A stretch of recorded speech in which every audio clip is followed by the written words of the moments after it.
और पिता परमेश्वर जिन भी बातों को हमने अन्य भाषाओं में प्रार्थनाएं की और भी जिन बातों के जरिए हमने महिमा दी, सभी प्रार्थना और विनतियों को यीशु नाम में हम मांगते हैं। आमीन।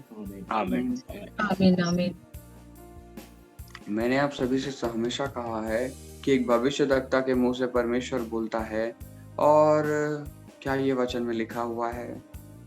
क्या स्पष्ट रूप से कहीं पे वचन में लिखा है कि भविष्यद्वक्ता के मुंह से परमेश्वर बोलता है? कोई जानते हैं कि भविष्यद्वक्ता के मुंह से क्या सच में परमेश्वर बोलता है? आइए हम वचन देखेंगे और वचन के माध्यम से इस बात को समझेंगे परमेश्वर क्या कहना चाहते हैं। निकालेंगे व्यवस्था विवरण 5 का 27।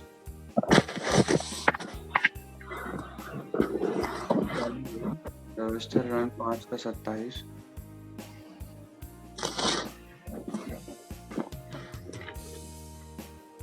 पढ़े कोई?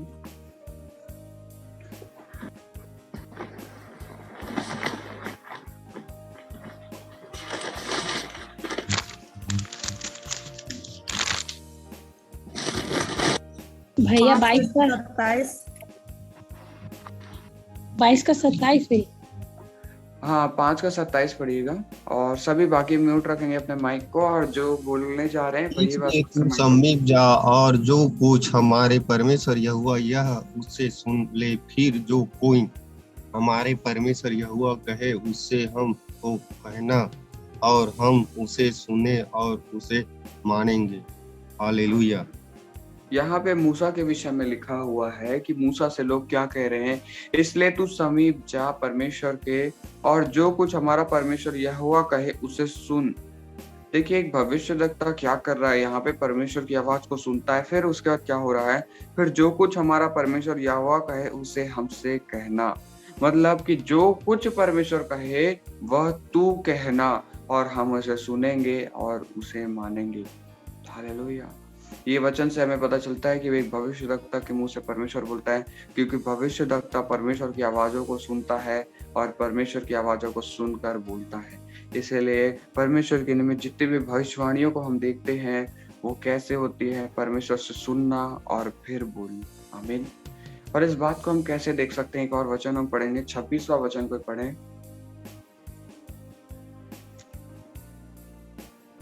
26वां वचन पढ़ें। क्योंकि सारे प्राणियों में से कौन ऐसा है जो हमारे समान जीवित और अग्नि के बीच में से बोलते हुए परमेश्वर का शब्द सुनकर जीवित बचा रहे।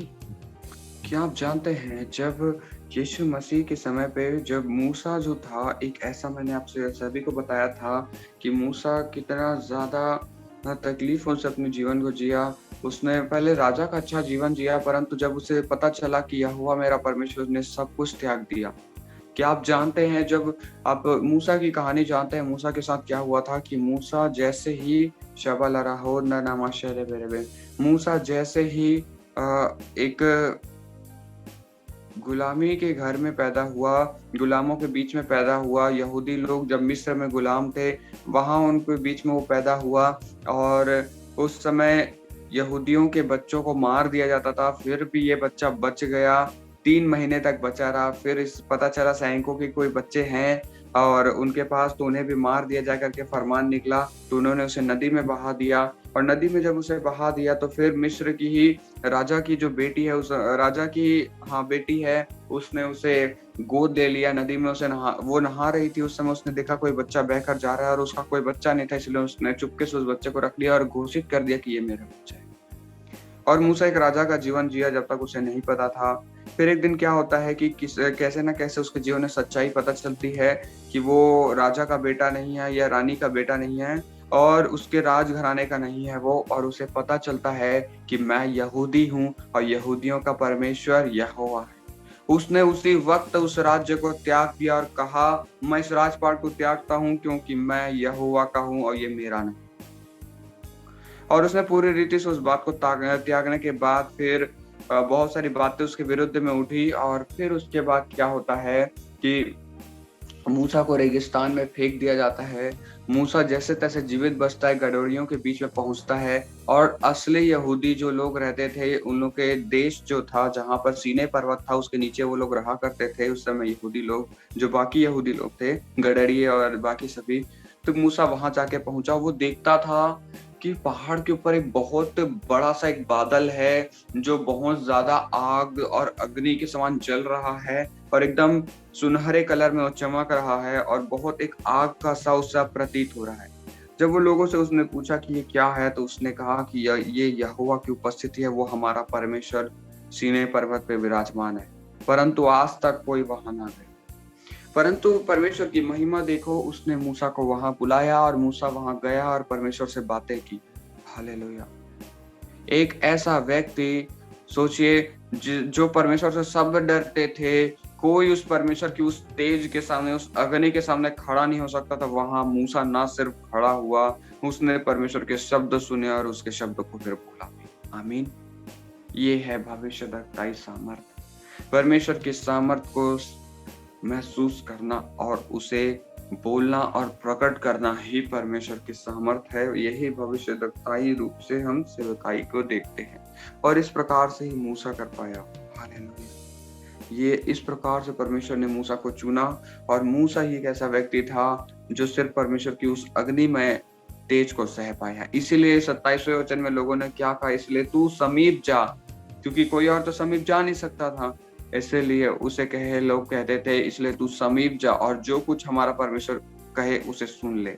मतलब यहोवा से बातें करने के लिए मूसा को वो माध्यम के रूप में देखते थे, क्योंकि मूसा एक नबी था परमेश्वर का, जो नबी कहलाता था और वो लोगों के लिए भविष्यवाणियों को लेकर आता था, लोगों के लिए आज्ञाओं को लेकर आता था कि परमेश्वर क्या कहना चाहते। और इसीलिए इस वचन के जरिए हम देखते हैं कि भविष्यद्वक्ता के मुंह से परमेश्वर बोलता है। आमीन। हालेलुया। शबला रबा शकेन तेरे बेशरबा रबा। आइए हम एक और बात हम देखेंगे। देखिए, प्राण बंधन के विषय में आप सभी को एक बात बताना चाहूंगा। सबसे पहले तो प्राण बंधन आखिर में होता क्या है। मैंने गवाही बोलता हूँ, एक कहानी मैंने आपको कल सुनाई थी, एक कुत्ते और एक लड़की के विषय में।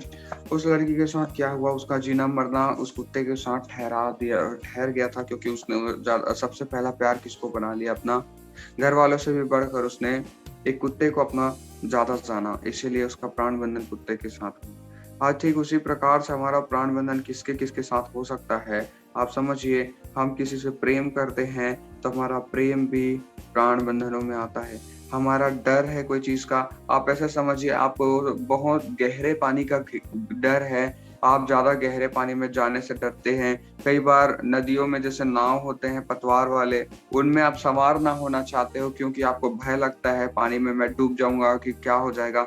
ये जो भय है ना, ये भय का प्राण बंधन है। आपके मन से प्राण बंधन होता है कि मेरा मन ये कह रहा है, आज मेरा मन नहीं कर रहा तो मैं ये नहीं करूंगा, ये एक प्राण बंधन है। और एक और प्राण बंधन होता है परमेश्वर के राज्य के निमित्त। हम देखेंगे बच्चों के पालन पोषण के लिए हमारा एक प्राण बंधन सा होता है कि परमेश्वर में जब हम प्रार्थनाएं करते हैं तो हमारा ध्यान अपने बच्चों की तरफ होता है। और फिर आगे देखते हैं अपनी सेवकाई के प्रति प्राण बंधन। सेवकाई के प्रति प्राण बंधन एक भेद है। इसमें ये होता है कि जैसे हम पासवान या कोई भी, आप भी सेवा कर रहे हैं, लोगों को सुसमाचार सुना रहे हैं, आपका प्राण बंधन होना। प्राण बंधन सेवकाई से मतलब हम प्रभु को ध्यान देना बंद कर देते हैं, हम परमेश्वर की अगुवाई से लोगों को गाइड करना बंद कर देते हैं, जो परमेश्वर कहता है उसे लोगों को बताना बंद कर देते हैं, बल्कि फिर हम वो कहने लगते हैं जो हमारा मन कहता है, और हम वो करने लगते हैं जो हमें भाता है, और हम वो करने लगते हैं जो हम सोचते हैं कि कलीसिया को बढ़ाएगा। हालेलुया। जब कलीसिया के साथ आपका प्राण बंधन हो जाएगा, तो आपका प्राण का बंधन जब इस प्रकार से होता है, तो आप सिर्फ कलीसिया कलीसिया कलीसिया सोचोगे, ना कि परमेश्वर परमेश्वर परमेश्वर। और जब आप इस प्रकार से सोचोगे तो सिर्फ आप कलीसिया पे ध्यान दोगे, ना कि प्रभु की बातों पे। आपका मन कभी भी परमेश्वर पे ना लगेगा फिर, और आप अपने आप को क्या पाओगे कि तुम कलीसिया, आप अपने आप को कलीसिया की ओर झुका हुआ पाओगे। हालेलुया। अगला हम देखते हैं परमेश्वर के राज्य से, परमेश्वर की अगुवाई में हम देखते हैं क्या करना चाहता है परमेश्वर। चरित्र पे भी प्राण बंधन होता है। चरित्र मतलब कि कई लोगों को आप अपने गलतियों को कई बार परख नहीं पाते, कि मैंने पाप किया है करके, एहसास नहीं है आपको, ये बहुत बड़ा प्राण बंधन है आपके जीवन पर। ये बहुत बड़ा प्राण बंधन है कि आपको अपनी गलतियों का एहसास नहीं, आप अपने चरित्र को परख नहीं पा रहे हो कि हाँ, मैं गुनाहों में हूँ, मैं पापों में हूँ। आप भले धर्मी आप खुद को कहते हो, मैंने हमेशा कहा खुद को धर्मी कहो, परंतु परखो कि कोई ऐसी गलती तो नहीं कि आप करते हो कि सुधर जाओ और परमेश्वर के राज में फिर मन फिराओ। हालेलुया। हमेशा मन फिराओ की बातों को सोचो, आज तो कोई गलती तो नहीं हुई ना, फिर कल प्रार्थना करे पिता, मनन करे, मतलब मनन करे, कोई गलती तो नहीं हुई। हाँ पिता, मैं तो कोई गलती नहीं कर सकता, आप अंगीकार करें, मैं धर्मी अंगीकार करें, पर हमेशा देखें कि कोई गलती आपसे ना हो। हालेलुया। और आपका चरित्र सच में पाक रहे, ना कि आपके सोच बस। प्राण बंधन पीढ़ियों के साथ भी होता है। एक और गवाही आपको देता हूँ, एक गवाही है, बहुत ही अद्भुत गवाही है, जिसमें प्राण बंधनों के विषय में परमेश्वर के एक, आप ऐसा समझिए, एक मेज है, मेज समझते हैं, टेबल है जिसमें कुर्सियां लगी हुई है और स्वपरिवार वो लोग बैठे हुए हैं। लड़की के दादा जो है वो बैठे हुए थे, उसके बगल में 2 लड़कियां थी उस परिवार में, छोटी बेटी और बड़ी बेटी। तो बड़ी बेटी को ज्यादा दादा से लगाव था और घर वाले सभी मिलकर खाना खा रहे थे। एकाएक दादाजी की मृत्यु हो जाती है और हम देखते हैं उस समय क्या होता है कि वो जो बड़ी लड़की थी, जो दादाजी से ज्यादा लगाव रखती थी, अचानक से जैसे ही दादाजी की मृत्यु हुई, वो धीरे धीरे पागलपन का शिकार हो गई। अपने आप एक पागलपन आ गया उसके जीवन में, बहुत ज्यादा उसके जीवन में चिंताएं आ गई कि मेरे दादा चल बसे इस दुनिया से, और दुष्ट आत्माएं उस पर हावी होने लगी क्योंकि उसका मन कच्चा हो गया था, वो मजबूत नहीं रही। इतना दुख, इतना समस्याएं, उससे पागल खाने तक में रहना पड़ा। और वो पागल खाने में रहते रहते कई साल हो गए और फिर एक दिन पागल खाने में रहते रहते उसकी मृत्यु हो गई। इतना खतरनाक है आपका प्राण बंधन, क्या आप जानते हैं? जिसे अपना जीवन परमेश्वर को देना चाहिए था, उसने अपना जीवन किसे दे दिया? अपने दादा को, जो कि सिर्फ मनुष्य है। फिर उसके बाद क्या होता है कि उसकी जो छोटी बहन थी, उसे किसी ने सुसमाचार सुनाया था और फिर उस उसकी बहन ने बहुत प्रार्थनाएं की। और फिर उसके बाद उसने क्या किया कि घर में जब उसकी लाश आई, जो उसका शरीर आया, उसने क्या बोला कि कोई भी कुछ नहीं करेगा, इसको रहने दो, मैं प्रार्थना करूंगी। और उसने लोगों को बोला कि बस मेरे को कुछ समय दे दो। और उसने लगभग 5 से 6 घंटा लगातार प्रार्थना की परमेश्वर से, और जो मृत लड़की थी वो दोबारा जिंदा हुई, पर इस बार प्राण बंधन उसके टूटे और उसने कहा मैं यीशु से प्यार करती हूँ। वो उठकर कहती है कि मैं यीशु से प्यार करती हूँ। वो मरी क्यों थी? क्योंकि उसका प्राण बंधन उसके पीढ़ियों से था, उसके परिवार के लोगों के साथ था। आज आपका प्राण का बंधन कहाँ है, ये आपको पता।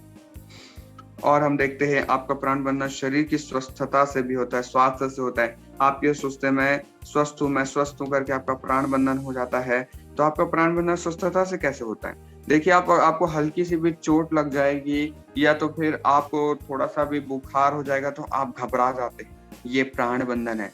मुझे कुछ नहीं हो सकता कहने वाला व्यक्ति ही प्राण बंधन से आजाद है। इसीलिए मैंने हमेशा कहा चिंता ना करो, हमेशा कहो कि मैं आजाद हूँ, मैं चंगा हूँ, क्योंकि शरीर को देख देख कर जो आप दुख मनाते हो ना, वो प्राण बंधन है। आपको परमेश्वर में वो बढ़ने दे रहा है। बहुत लोग क्या कहते हैं, आप लोगों से सभी ने देखा है कि जैसे जैसे आपकी समस्या बढ़ती है, आप प्रार्थना करना भूल जाते हैं, आप प्रार्थना नहीं कर पाते परमेश्वर। क्यों पता है? क्योंकि आपकी बीमारी से आपका प्राण का बंधन है। अगर यीशु मसीह से आपका प्राण जुड़ा रहता रहा तो आप बीमारी, समस्या कुछ भी हो, मैं यीशु के लिए भागूंगा कहते। हालेलुया। अपनी भावनाओं से, अगर अपनी भावनाओं से अपने आप को आप ठेस पहुंचा देते हो तो ये भी एक प्राण बंधन है। कई बार हम बहुत ज्यादा चिंता करते हैं तो उससे भी एक प्राण बंधन प्रकट होता है। हालेलुया। आप चिंता ना करें कभी भी।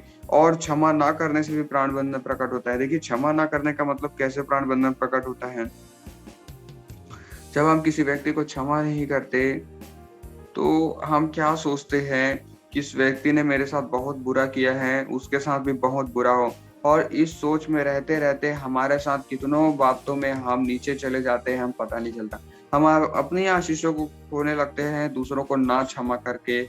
और ऐसे ही जब प्राण बंधन बने रहता है, हम दूसरों के जीवन में देखते देखते कि उसे कब सजा मिलेगी, उसे कब सजा मिलेगी, ये प्राण बंधन जब तक आपके जीवन में रहता है, आप परमेश्वर में बढ़ नहीं पाते। हालेलुया। फिर एक प्राण बंधन होता है आपका विश्वास से।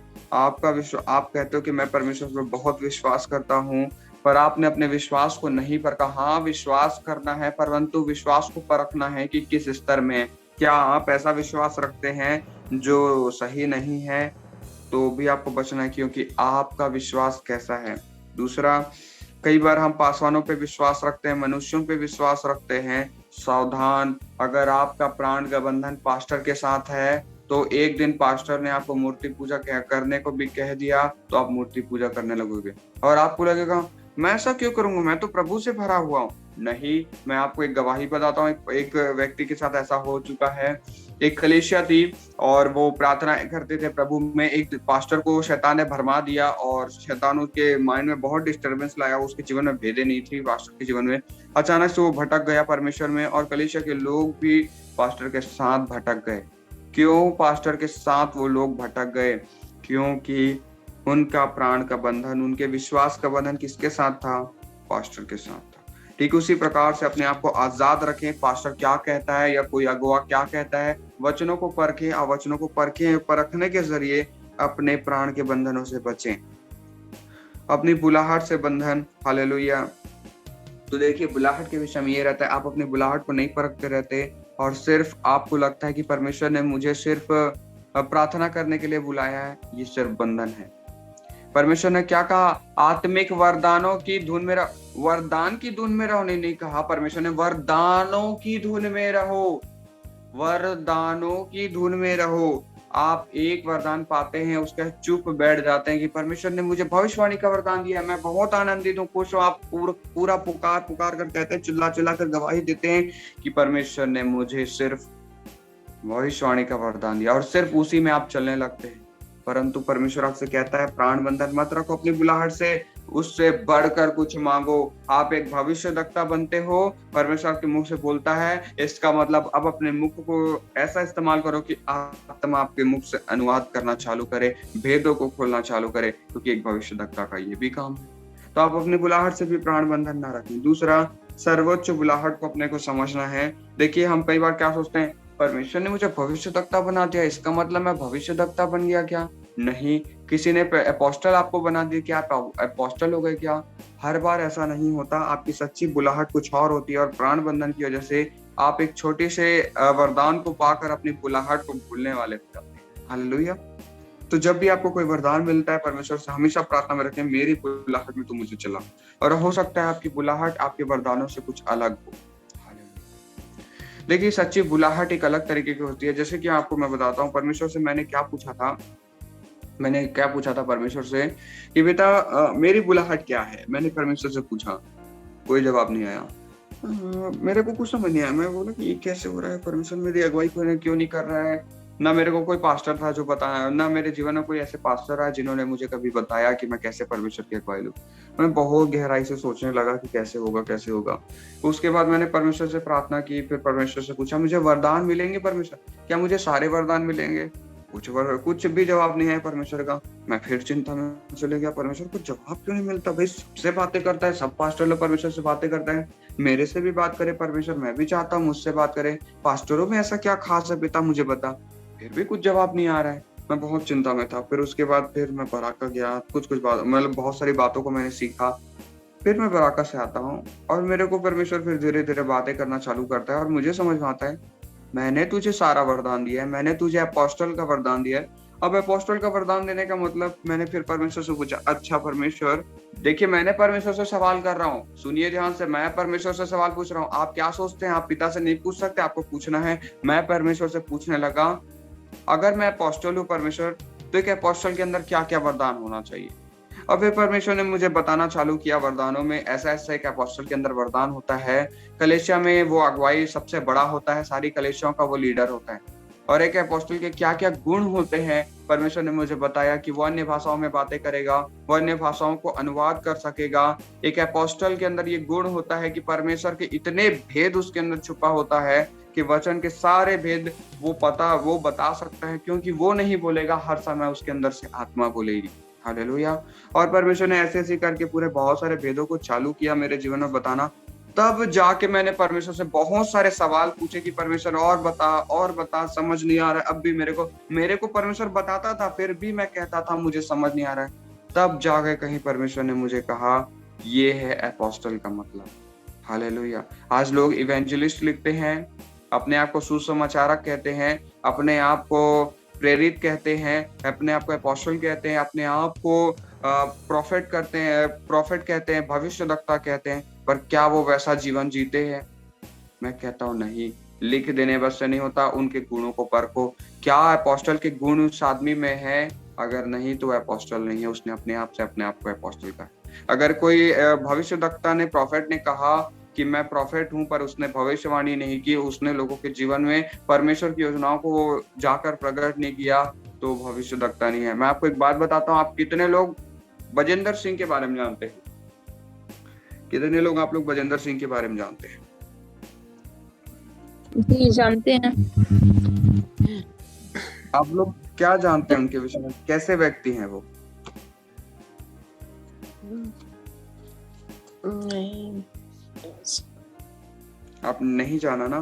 देखिए मैं आप सभी को मैं बताता हूँ, हम सभी मैं जब बहुत ज्यादा समस्याओं में थे, हम सभी ने ऑनलाइन ऐसी यूट्यूब में देखा, और मैं बता रहा हूँ हमारी जिंदगी में इतना भेद कभी नहीं आया, कोई ऐसा व्यक्ति आया ही नहीं जो श्राप और बंधनों को सच में तोड़वाए। और हमारे जीवन में क्या हुआ फिर उसके बाद, अचानक से हमको कहीं से मतलब ऑनलाइन मम्मी देखा करती थी, तो मम्मी बोली कि चल वहां चलते हैं, वो बहुत बड़े पास्टर हैं, वो बहुत बड़े प्रोफेट हैं, प्रोफेट बजेंद्र सिंह बोलते हैं। सोचिए, भविष्यवक्ता बजेंद्र सिंह लिखते हैं वो। और हम वहां गए, क्या हुआ आप जानते हैं? प्रार्थना, हमारे सिर पर हाथ रख के प्रार्थना करने के लिए उन्होंने 50,000 लिया। हमारा पैसा ऐसे ही जाया होते चले गया। सिर्फ 50,000 किस लिए लिया उन्होंने? मेरे सर पर हाथ रख के प्रार्थना करने के लिए। और कितने लोगों से उन्हें प्रार्थना किया, परंतु जो बाकी लोग थे जिन्होंने पैसा नहीं दे सकते थे, उनको बस दूर से ही कह दिया मैंने तुम्हारे लिए प्रार्थना कर दी है। कितना खतरनाक है। वो तेल को बेचते हैं, पता है आपको? आशीष तेल,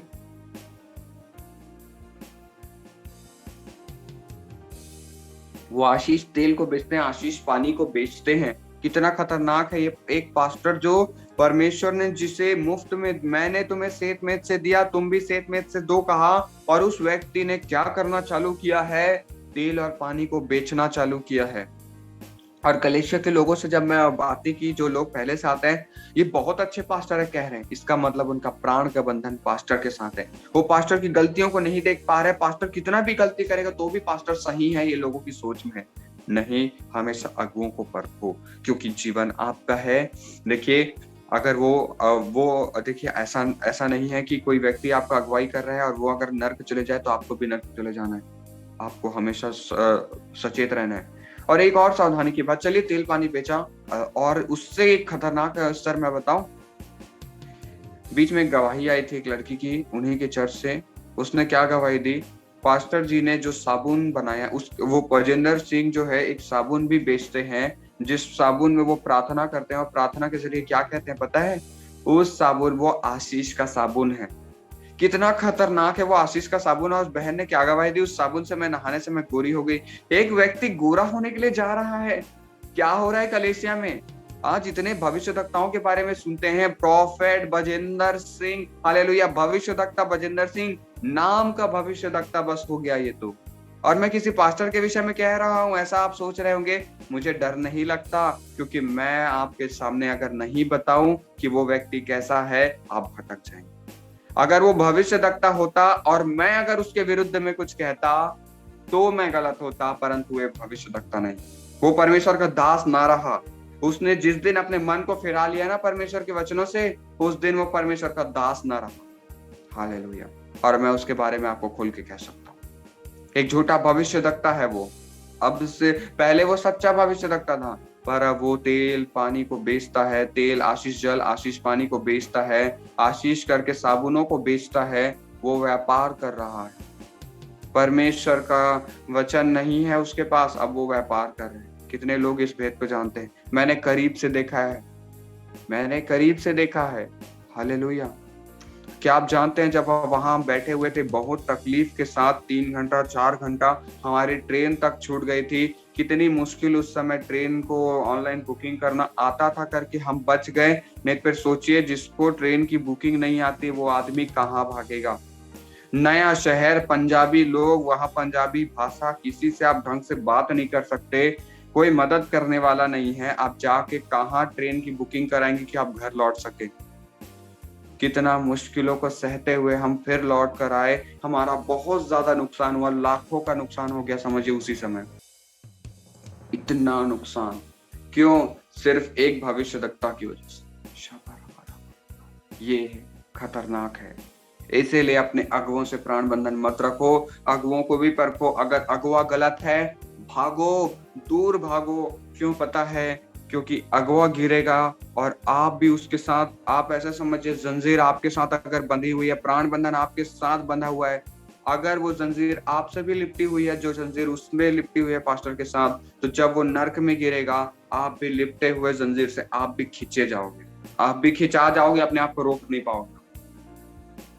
वहां के लोग पास्टर जी को बहुत धन्यवाद करते हैं कि सही में बहुत अच्छे प्रभु के दास हैं। हम सभी ने पता किया उनके बारे में, सभी ने अच्छा कहा, परंतु सच्चाई तो कुछ और निकली। हम गए, हमसे पैसा मांगा प्रार्थना करने के लिए, हमसे पैसा मांगा गया, उनसे मिलने के लिए, उनसे बातें करने के लिए पैसा मांगा गया। ये है एक भविष्यवक्ता। क्या ऐसा ही होता है भविष्यवक्ता की पैसा ले? क्या मूसा ने पैसा लिया गया था लोगों से बातें करने के लिए परमेश्वर? नहीं। आज पासवानों के साथ भी आपका प्राण बंधन है, तोड़ो। आज उस प्राण बंधन से आजाद हो जो व्यक्ति के साथ है आपका। क्योंकि आज आपने अगर मेरी बात को सीरियसली लिया, मेरा क्या जाता है? आप सभी सोचिए, मैं आपके सामने सेवकाई कर रहा हूँ, मैं आपके सामने वचन का भेद रख रहा हूँ, मुझे क्या मिल रहा है? मुझे कुछ मिल रहा है क्या? मैं तो परमेश्वर के, मुझे परमेश्वर का आशीष चाहिए बस। मैंने आपसे कभी कुछ मांगा नहीं, मांगा मुझे ना कुछ चाहिए भी। हालेलुया। और यही परमेश्वर कहना चाहता है, आपको सच्चे पासवानों को परखना होगा। जहां वचन का भेद नहीं, भागो, बचो। क्योंकि वचन का भेद नहीं तो स्वतंत्रता नहीं। क्यों पता? क्योंकि परमेश्वर का वचन कहता है, सत्य को जानो और वो तुम्हें स्वतंत्र करेगा। सत्य को जानो और वो तुम्हें स्वतंत्र करेगा। तो जो पास्टर आपके जीवन में सत्य को खोल ही नहीं सकता, वो आपको स्वतंत्र भी नहीं कर सकता। भागो ऐसे चीजों से। अगर उस कलीसिया में जाते हो, कोई बात नहीं, बने रहो, परमेश्वर से धन्यवाद के साथ खुद अपने आप को समर्पण करो। पास्टर क्या बातों को कहते हैं, परखो आत्मा में, तुरंत परखना चालू करो। पास्टर ने ये बात को कहा, क्या बाइबल में लिखी है? फटाफट ढूंढे। उसके बाद फिर अगर नहीं मिलता, बोले पिता परमेश्वर, जो अगर मैंने गलती से भी अंगीकार कर दिया होगा पिता, इस शब्द का मैं खंडित करता हूँ या खंडित करती हूँ। किसमें इतना साहस है कि पास्टर के खिलाफ जाकर भी खंडित करे शब्दों? बहुतों में ये हिम्मत नहीं है, क्योंकि वो मनुष्यों का भय रखते हैं। आइए हम प्राण बंधन को तोड़ेंगे इस समय, और परमेश्वर के धन्यवाद के साथ। बहुत छोटा सा है ये और समय नहीं लगेगा, इसीलिए मैंने इतना देर आपको समझाया, क्योंकि प्राण बंधन हमको समझना बहुत जरूरी है।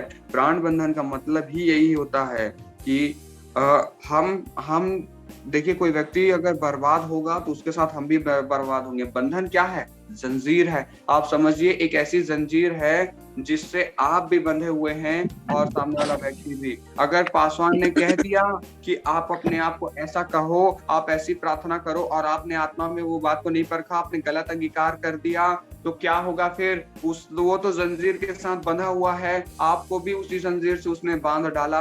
आपने उसने नहीं, आपने खुद को बांधा। मैं सच बताऊं, आज पास्टरों की भी गलती नहीं है, पता है? आज पास्टरों की भी गलती नहीं है, हमारी ही गलती है कि हम वचनों को नहीं परखते। चलिए, पासवान ने कुछ बात को गलत भी कह दिया, क्या आपने वचन से परखा?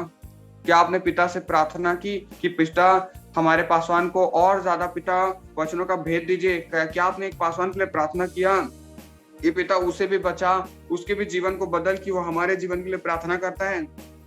पिता उसके परिवार को सुरक्षित रख। क्या आपने प्रार्थना की? एक पास्टर क्यों भटकता है पता है? लोगों की आशीष नहीं पहुंचती उस तक। इतना मेहनत करने के बाद भी उसकी आशीष नहीं पहुंचती, और जब शैतान उसे भरमाने आता है, कलीसिया उसके साथ नहीं होती। और पास्टर खुलकर कह भी नहीं पाते, क्योंकि उनके जीवन में प्राण बंधन है। क्या प्राण बंधन? मेरा इज्जत, मेरा रिस्पेक्ट गिर जाएगा अगर मैंने किसी से प्रार्थना करवाई तो। ऐसा नहीं है। आज मेरे को समस्या है और मैं एक पास्टर हूं, अगर मैं आपके सामने रखूंगा तभी तो मिलके हम जयवंत होंगे। परमेश्वर ने मुझे कम नहीं समझा, ना आपको कुछ कम समझा। अगर मैं एक पास्टर हूं और मैं सेवकाई करता हूं, तो मैं भी उसी स्तर पे हूं जितना एक विश्वासी जो थोड़ा सा विश्वास करता है वो है। दोनों में कोई अंतर नहीं। परमेश्वर सबको समान जानता है। हालेलुया। शबा शुकंदला। आइए प्रार्थना करें, पिता से धन्यवाद करें।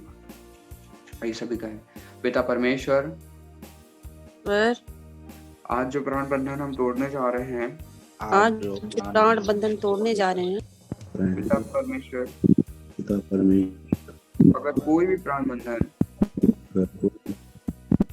किसी के साथ भी हो हमारा, टूट नहीं पाए आज, और पिता हमारी आत्मिक आंखें खुले और हम बंधनों को तोड़कर आगे की बातों को देखने वाले बने। जैसे संसार आंख बंद करके दूसरों के पीछे चलती है, वैसा हम ना चले,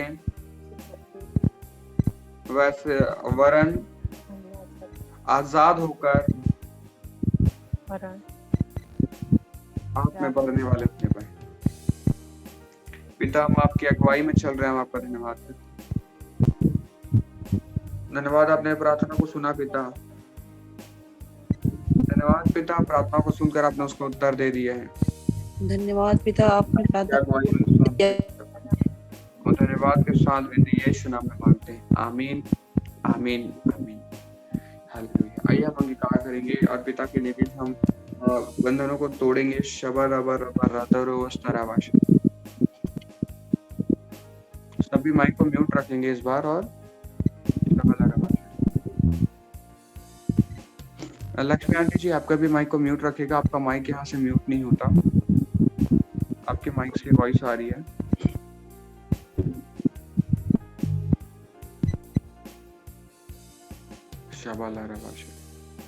सभी को मेरी वॉइस आ रही है स्पष्ट रूप से? तो अब हम अंगीकार करेंगे और मैं धीरे धीरे अंगीकार करूंगा, आप मेरे पीछे पीछे बोलिएगा, और जैसा ऐसा मैं बोलते जाऊंगा आप भी मुंह से अंगीकार करिए, क्योंकि परमेश्वर ने हमारे मुख पर सामर्थ्य दी है। हालेलुया। और हम मुख के सामर्थ्य के जरिए सब बातों को तोड़ेंगे। ये जो प्राण बंधन है पीढ़ियों दर पीढ़ियों से भी आता है, तो इसे भी हम तोड़ेंगे। हालेलुया। कई बार हम पैसों के लालच करते हैं, क्योंकि कई बार आपने देखा होगा इसका पूरा खानदान ही लालची है बोलते हैं। ऐसा क्यों बोलते हैं? क्योंकि उसके परिवारों में ही लालच की प्राण बंधन है। कोई भी चीज का लालच हो सकता है। हालेलुया। आइए हम तोड़ें। पिता 5वीं से 10वीं पीढ़ी तक, पिता के पिता के पिता, पिता के पिता के पिता की माँ, पिता के पिता की माँ के पिता,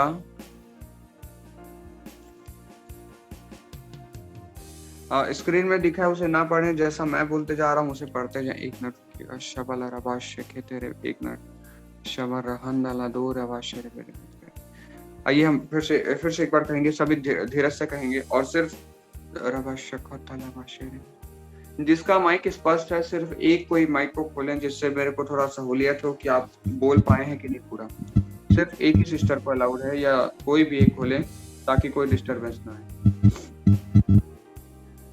राखली सिस्टर ने अपना माइक को अनम्यूट किया है, सिस्टर आप ही बोलिएगा, बाकी सभी म्यूट रखेंगे।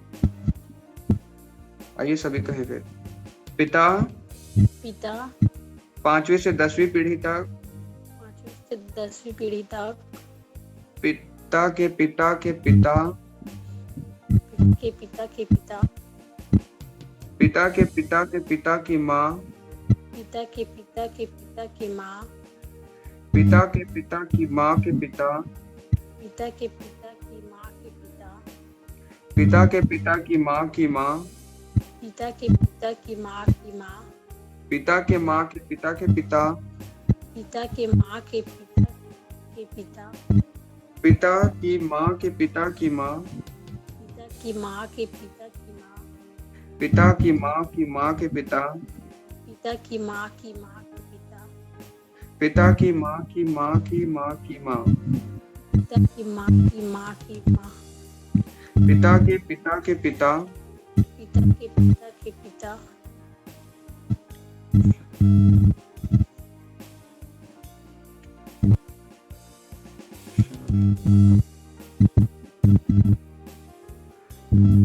पिता की माँ, पिता के पिता की माँ, पिता की माँ के पिता, पिता की माँ के पिता, पिता की माँ की माँ, पिता की माँ की माँ, पिता के पिता,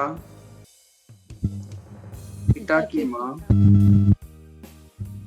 पिता, पिता की माँ, जिनके सौतेले पिता रहे वो सौतेले पिता कहें, जिनके ससुर रहे वो ससुर कहें। यीशु के नाम में यीशु के मैं नाम में मैं अपने पर से अपने तेरी सामर्थ को तोड़ता हूँ, तेरी सामर्थ्य को तोड़ती हूँ।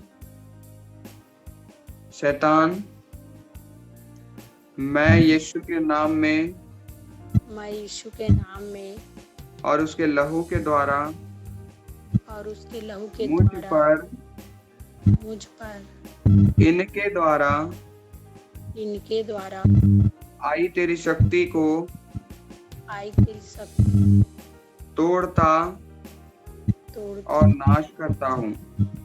और नाश करती हूँ। आइए तो हम माँ माँ 5वीं से 10वीं पीढ़ी तक 5वीं से 10वीं पीढ़ी तक माँ के पिता के पिता, माँ के पिता के पिता, माँ के पिता के पिता की माँ, माँ के पिता के पिता की माँ, माँ के पिता की माँ के पिता, माँ के पिता की माँ के पिता, माँ के पिता की माँ की माँ, माँ के पिता की माँ की माँ के पिता के पिता, माँ के माँ के पिता के पिता, माँ की माँ के पिता की माँ, माँ की माँ के पिता की माँ, माँ की माँ की माँ की माँ के पिता, माँ की माँ की माँ की पिता, माँ की माँ की माँ की माँ, माँ की माँ की माँ की माँ, माँ के पिता के पिता, माँ के पिता के पिता, माँ के पिता की माँ, माँ के पिता की माँ, माँ की माँ के पिता, माँ की माँ के पिता, माँ की माँ की माँ, माँ की माँ की माँ, माँ के पिता, माँ के पिता, माँ की माँ, माँ की माँ, माँ माँ जिनकी सौतेली माँ है वो सौतेली माँ कहें, जिनकी सासें हैं वो सास कहें। सास यीशु के नाम में यीशु के नाम में मैं अपने पर से मैं अपने पर से तेरे सामर्थ्य को तोड़ता हूँ। तेरे सामर्थ्य को तोड़ती हूँ। शैतान, शैतान, मैं यीशु के नाम में मैं यीशु के नाम में और उसके लहू के द्वारा और उसके लहू के द्वारा मुझ पर इनके द्वारा आई इनके द्वारा आई तेरी शक्ति को तेरी शक्ति को तोड़ता व नाश करता हूँ। नाश करती हूँ। आमीन। हमने अपने पीढ़ियों के प्राण बंधनों से आजादी पाई है। पिता का धन्यवाद हो कि पिता ने इसमें अगुवाई की हमारी। हालेलुया। अब हम अपने नाम से जुड़े प्राण बंधन को तोड़ेंगे। हालेलुया। शबह रबा। जिस प्रकार से आप क्या करेंगे, अपना पूरा नाम बोलेंगे, उपनाम बोलेंगे, प्रथम नाम बोलेंगे और उसका जन्म तिथि बोलेंगे। और जो राशि अगर आप जानते रहोगे या तो फिर राशि आपको नहीं भी पता तो आप कहेंगे राशि चिन्ह। ठीक है। रेखे तेरे वैष्णव का तेरे विष्णु का विष्णु का तेरा। और जैसे जैसा मैं बोलते जाऊँ आप अंगीकार करते जाइए। अपना पूरा नाम लें। रागिनी साहू। उपनाम ले अपना। उपनाम साहू। भैया उपनाम नहीं पता। हाँ, उपनाम मतलब घर का नाम अगर कोई हो इस प्रकार से। हाँ, घर का नाम धार्मिक। प्रथम नाम, जो आपका अभी प्रथम नाम है वो बोल। रागिनी साहू। जन्म तिथि को अपना बोल। 20/9/88। राशि बोले अगर कोई पता हो तो।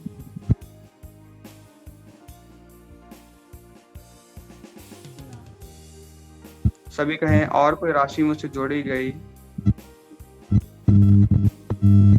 सभी मिलकर कहें मैंने मैंने जब जन्म लिया जब जन्म लिया उस समय उस समय तंत्र मंत्र तंत्र मंत्र और सौर प्रणाली और सौर प्रणाली जिससे मुझे जोड़ा गया, जिससे मुझे जोड़ा गया, मैं मैं यीशु के नाम में यीशु के नाम में मैं अपने पर से तेरे सामर्थ्य को तोड़ता हूँ। तेरे सामर्थ्य को तोड़ती हूँ। आमीन। आमीन। और ये कहें शैतान शैतान मैं यीशु के नाम में मैं यीशु के नाम में और उसके लहू के द्वारा मुझ पर इसके द्वारा आई तेरी शक्ति को तोड़ता हुआ नाश करता हूँ। नाश करती हूँ। आमीन। आइए कुछ और अंगीकार बचे हैं फिर भाइयों बहनों से भी आने वाले प्राण बंधन होते हैं। हम अपने भाइयों और बहनों से बहुत प्रेम करते हैं, परंतु पहला प्रेम हमारा यीशु होना चाहिए। हालेलुया। हमारा प्राण यीशु के लिए जीना चाहिए, हम जिए तो परमेश्वर के लिए। सभी कहेंगे अगर जिनके गर्भपात हुआ हो किन्हीं की माताओं का, तो वो भी इस बात को रखेंगे, क्योंकि हमें उनसे भी श्राप और बंधन काम करते हैं। तो आज जो बंधन है जो टूट रहा है वो है प्राण का बंधन, और उनसे जुड़ा हुआ प्राण बंधन भी हम तोड़ेंगे। भाइयों और बहनों जिनका गर्भपात, आप स्त्री हैं जितना वो सब कह सकते हैं, अगर हमारा गर्भपात हुआ हो तो हमारी माताओं का गर्भपात हुआ हो तो और उनके द्वारा जो भाई बहन रहे हों, यीशु के नाम में मैं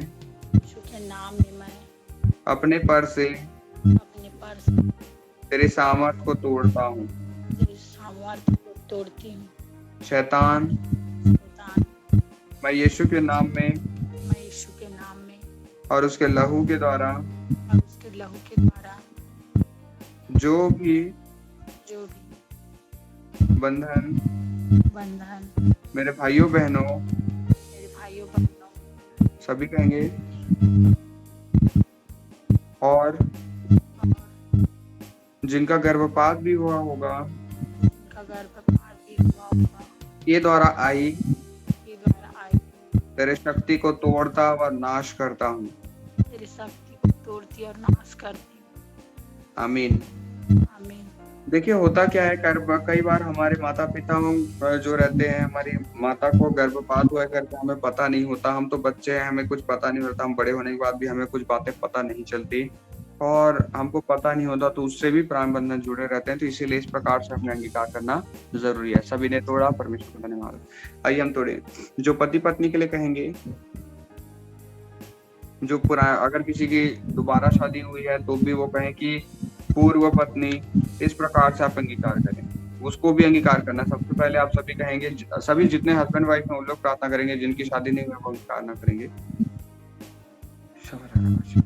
कहें पति कहें पत्नी और पत्नियां कहें पति। अगर आपके पूर्व जीवन में अगर कोई रहा हो या आपकी पहली शादी, इससे पहले कभी शादी हुई, तो वो भी कहें मेरी पुरानी पिछली पत्नी या पिछला पति, आप कह सकते हैं। फिर से कहें यीशु के नाम में मैं अपने पर से सामर्थ को तोड़ता हूँ। शैतान मैं यीशु के नाम में और उसके लहू के द्वारा मुझ पर इनके द्वारा आई तेरी शक्ति को तोड़ता व नाश करता हूँ। आमीन। आप देखिए, पति और पत्नियों से जितना आप प्रेम करते हैं एक दूसरे से, वो उससे बढ़कर प्रेम आपको यीशु से करना है, क्योंकि हमारा जीवन, हमारा हर एक चीज परमेश्वर के निमित्त होना चाहिए। आइए कहें बच्चों के निमित्त सभी कहेंगे जितने भी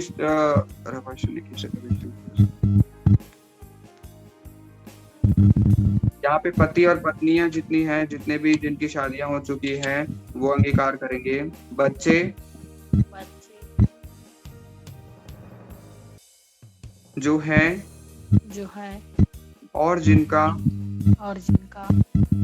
गर्भपात गर्भपात अनजाने में हुआ हो, जाने में हुआ हो, स्वाभाविक रीति से हुआ हो स्वाभाविक रीति से हुआ हो या फिर जानबूझकर हुआ हो, या फिर जानबूझकर हुआ हो, यीशु के नाम में मैं यीशु के नाम में मैं अपने पर से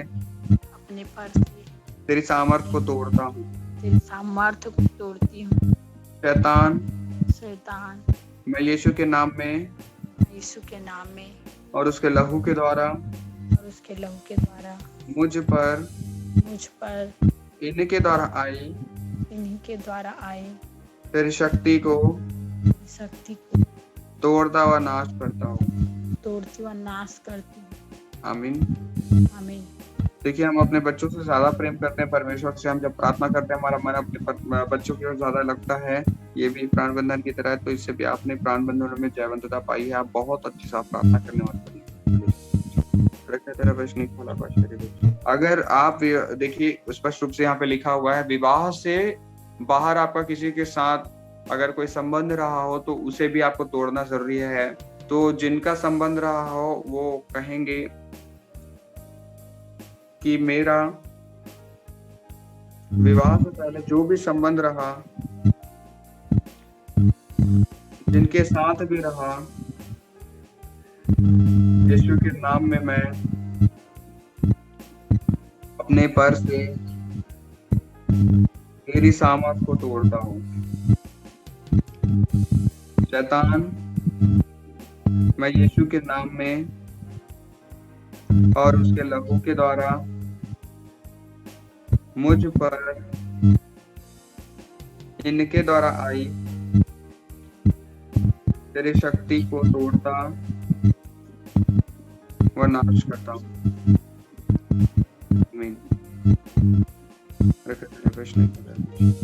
आइए हम सभी एक बार फिर से अंगीकार करेंगे कुछ बातों को। आप सभी कहेंगे, कोई भी व्यक्ति या कोई भी प्राण जिसके साथ मेरा बंधन है, चाहे वो काल्पनिक हो, मेरे शिक्षकों के साथ हो, मेरे अगुओं के साथ हो, किसी अन्य वरिष्ठ व्यक्तियों के साथ हो, या कोई ऐसा व्यक्ति जो हम पे नियंत्रण करता है, यीशु के नाम में मैं अपने पर से तेरी सामर्थ को तोड़ता हूँ। शैतान मैं यीशु के नाम में मैं और उसके लहू के द्वारा मुझ पर इनके द्वारा आई तेरी शक्ति को तोड़ता व नाश करता हूँ। आमीन। ये सभी कहें, ऐसा व्यक्ति जिसने मुझे सम्मोहित किया हो या जिसके साथ मैंने वाचा बांधी हो या जिसके साथ मैंने प्राण बंधन की सहभागिता की हो,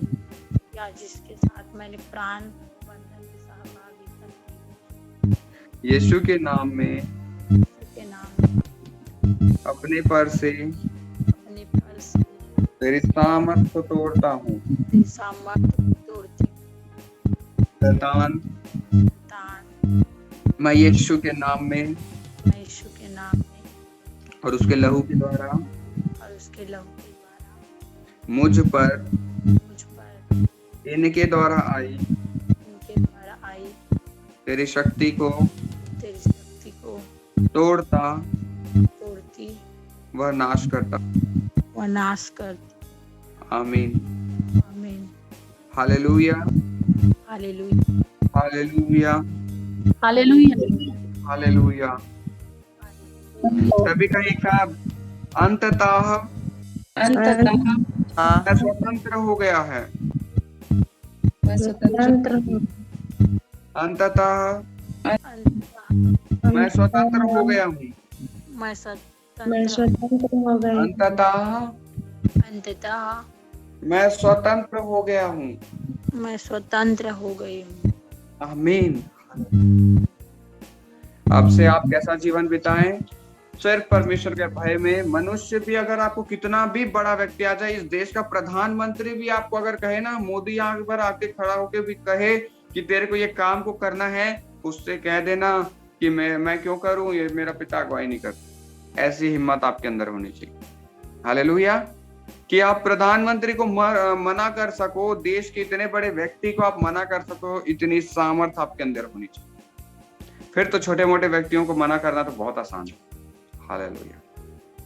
या कोई बहुत बड़ा प्रभु का दास है, वो आपसे कुछ बातों को कहता है तो भी आप उसे मना कर सकते। बराका में जब मैं था, एक स्त्री के साथ क्या हुआ, वो गर्भवती थी और उसके पास्टर जी से उसने प्रार्थनाएं की और उस पास्टर जी ने कितना खतरनाक उससे क्या कह दिया पता है, आपके गर्भ में शैतान है।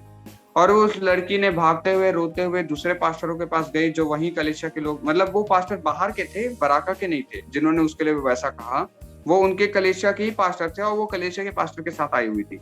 और कलीसिया के पासवान ने उनसे ऐसा कह दिया, तो फिर वो भागकर दूसरे पास्टर के पास गई जो बराका के पास्टर्स थे, वहां के जो अगुए थे उनके पास गए। उन्होंने अपनी बातों को रखा। उसके बाद ना सभी ने मिलकर उस बात को खंडित किया और सभी ने उस स्त्री के लिए प्रार्थना की, उस बच्चे को आशीषित किया। कितना खतरनाक है, वो पास्टर की बात को उसने मान लिया। उसी वक्त वहां खड़े खड़े खंडित करती है तो उसको इतनी ज्यादा तकलीफें नहीं होती, वो भागना नहीं पड़ता उसे।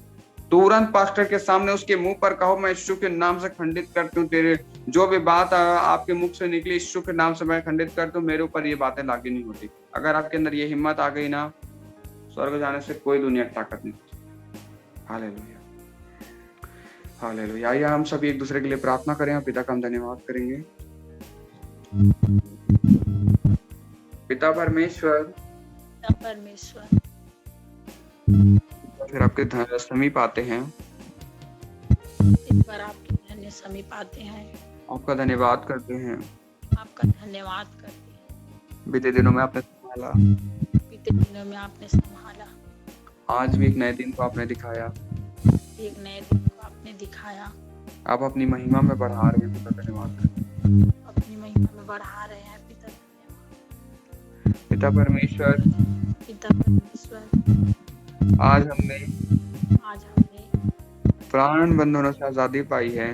प्राण बंधनों से आजादी पाई है। हम आपका धन्यवाद करते हैं। हम आपका धन्यवाद करते हैं। मैं किसी भी व्यक्ति से, किसी भी अगुए से, किसी भी वरिष्ठ व्यक्ति से, मैं प्रेम ना रखूंगा, न उनकी बातों से प्रीति रखूंगा। पिता मैं आज सिर्फ आपसे प्रीति रखूंगा। पिता परमेश्वर, सारे परिवार को आशीषित करते हैं। सभी परिवार आशीषित हम घोषणा करते हैं। सभी आशीष के नए स्तर में बढ़ रहे हम घोषणा करते हैं। हमारे एक बातों में आपका धन्यवाद करते हैं पिता। पिता परमेश्वर बच्चों को आशीषित करते हैं। आपके राज्य के लिए वो बहुत अच्छा फल लाए और पढ़ाई करके आपके राज्य के निमित्त होने वाले होने पाए। जिन भी बच्चों की परीक्षाएं चल रही हैं, में बहुतायत का फल लेकर आए। उस ममता का फल लेकर आए।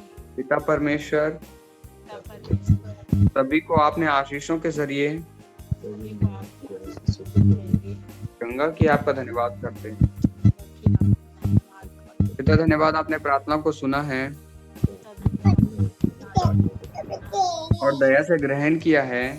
दया से ग्रहण किया है। पिता आपका वचन कहता है पिता आपका वचन कहता है जो कुछ तुम प्रार्थनाओं में मांगो जो कुछ तुम प्रार्थनाओं में मांगो प्रतीति कर लो कि तुम्हारे लिए हो गया। प्रतीति कर लो कि तुम्हारे लिए हो।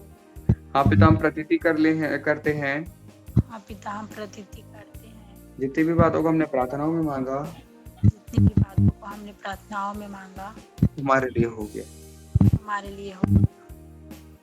पिता आपका वचन कहता है पिता आपका वचन कहता है जो कुछ तुम मेरे नाम से मांगोगे जो कुछ तुम मेरे नाम से मांगोगे वह सब तुम्हें मिलेगा। वह सब तुम्हें मिलेगा। आमीन। आमीन। यीशु नाम में आमीन। आमीन। आमीन। आमीन। आमीन। एक सूचना, आप देखिए, एक भेद बताना चाहूंगा। जैसे आप प्रार्थना करते हैं ना, मुझे परमेश्वर अगुवाई कर रहा है कि आपको ये चीजें थोड़ा सा, एक लास्ट आखिरी चीज मैं बताना चाहूंगा। देखिए मैं क्या प्रार्थना करता हूँ। मैं आपसे क्या कहा कि आशीष को नहीं मांगना है, ऐसा देखिए ऐसा नहीं है। आप परमेश्वर से क्या मांगे पता है? मुझे आशीष के स्तर में बढ़ा। ऐसा क्यों कहता हूँ मैं, आप समझिए। देखिए ये पृथ्वी, ये पृथ्वी है और पृथ्वी और ये स्वर्ग है और स्वर्ग तक आपको सीढ़ी बनाते चले जाना है। ये सीढ़ियां हैं जो स्वर्ग की ओर जाती हैं और समझ लीजिए ये आशीष की सीढ़ियां हैं। जब आप परमेश्वर से प्रार्थना कर रहे होते हैं, जब आप सामान्य व्यक्ति थे तो आपका जीवन सिर्फ यही था, परंतु अब एक सामान्य व्यक्ति से उठकर जब आप एक अभिषिक्त व्यक्ति हैं, आप एक ज्योति बन गए हैं, तो आपका स्तर अपने आप यहाँ आ जाता है, बाकी व्यक्तियों से ऊंचा। और आप रोज परमेश्वर से क्या कहें, मैं आशीषित हूँ परमेश्वर, मुझे नए स्तर में ले चल। जब आप ऐसा प्रार्थना करते हैं तो आप यहाँ से उठकर यहाँ आ जाते हैं, फिर आप यहाँ आ जाते हैं, फिर आपने अगले दिन प्रार्थना की तो यहाँ से उठकर आप यहाँ आ जाते हैं। ठीक उसी प्रकार से आप उठते चले जाते हैं और आशीष के द्वारों में चढ़ते चले जाते हैं और देखिए कहाँ पहुंच गए फिर हम, पिता के पास, स्वर्ग में। तो ये चढ़ने का तरीका होता है। आपको जब स्वर्ग की सीढ़ी चढ़नी है, आपको आशीष की सीढ़ी चढ़नी है, आप कैसे चढ़ेंगे? आप घोषणाएं करें, मैं आशीषित हूँ। इसका मतलब आप इस स्तर को दर्शा रहे हैं, मैं आशीषित हूँ। आपने आज कहा, मतलब आप कह रहे हैं कि मैं इस स्तर पे पहले से हूँ, मुझे और बढ़ा। जब आप और प्रार्थना करते जाएंगे तो रोज आप कहेंगे मैं आशीषित हूँ, फिर आप यहाँ से आशीषित कहेंगे अगले दिन, मैं आशीषित हूँ, पिता मुझे बढ़ा। फिर आप कहाँ पहुंच गए? ऊपर। फिर अगले दिन आपने क्या अंगीकार किया? मैं आशीषित हूँ। अब देखिए यहाँ पर आप कह रहे हैं मैं आशीषित हूँ, मतलब आप यहाँ पे हो, और उसके बाद फिर कहते हो मुझे और बढ़ा, आप और ऊपर चढ़ते हो। ये है स्वर्ग की सीढ़ी में चढ़ते जाना।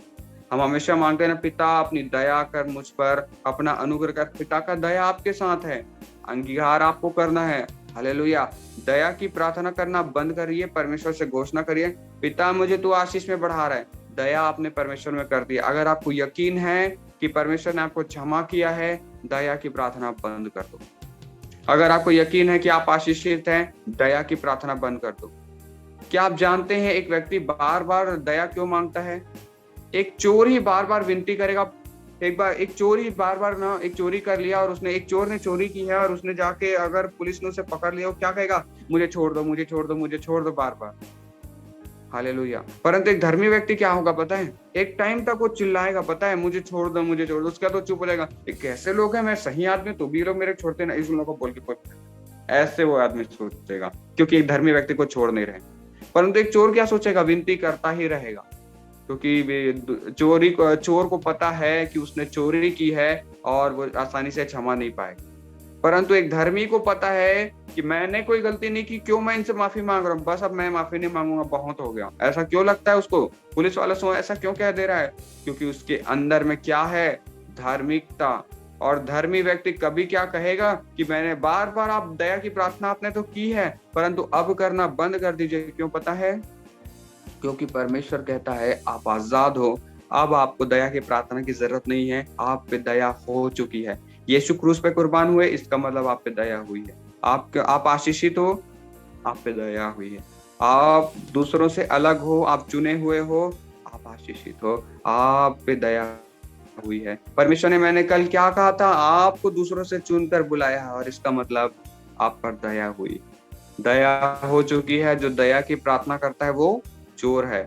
चोर ही बार बार क्षमा मांगेगा, पर एक धर्मी व्यक्ति नहीं मांगता हर बार क्षमा। क्यों पता है? क्योंकि उसे पता है कि मैंने गलती नहीं की और इनसे क्यों माफी मांगू जब मेरी गलती है नहीं।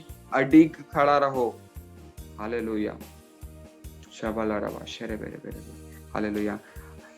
मैं विश्वास करता हूँ सभी के जीवन में बहुत आयत का वचन आज परमेश्वर का पहुंचा, इसीलिए आप इसी रीति से प्रार्थना करते रहिए। परमेश्वर का धन्यवाद करिए।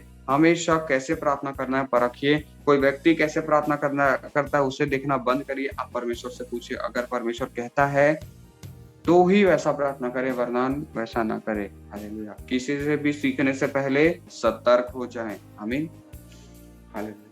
हालेलुया। आप सभी को जय मसीह। फिर परमेश्वर आप सभी को बहुत आयत की आशीष दे। आज के दिन में परमेश्वर बहुत आयत से बढ़ाए। और आज आपका प्राण बंधन टूटा है तो आप क्या प्रार्थना में रखेंगे? आज दिन भर अंगीकार करें, मैं स्वतंत्र हूँ, मेरे पे कोई बातें हावी नहीं होती। आज दिन भर यही आपको प्रार्थना करना है। मैं स्वतंत्र हूँ, मैं स्वतंत्र हूँ, मैं स्वतंत्र हूँ।